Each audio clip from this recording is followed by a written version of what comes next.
ভোর রাত্রে যখন সাহরি খাইতে উঠবেন, সাহরি খাওয়ার পর ফজরের আজানের আগে আপনি 10 মিনিট 5 মিনিট একটু আল্লাহর কাছে ক্যাবলামুখী হয়ে হাত তুলে রুমের লাইটটা বন্ধ করে একটু আল্লাহর সাথে কথা বলবেন।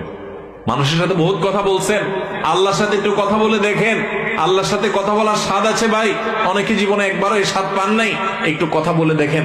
ভোর রাতে সাহরি খেতে উঠলে 10টা মিনিট একটু হাত তুলে কথা বলেন। কিভাবে কথা বলবেন?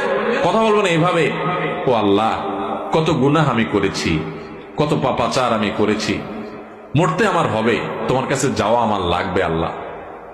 শয়তানের প্ররোচনা করেছি, এই রমজান মাস তুমি কত মানুষকে মাফ করে দাও।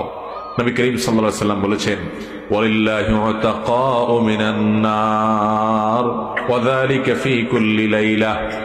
রমজানের প্রত্যেক রাতে আল্লাহ তাআলা অনেক মানুষকে সাধারণ ক্ষমা ঘোষণা করে দেন, যে যাও অমুক অমুক অমুক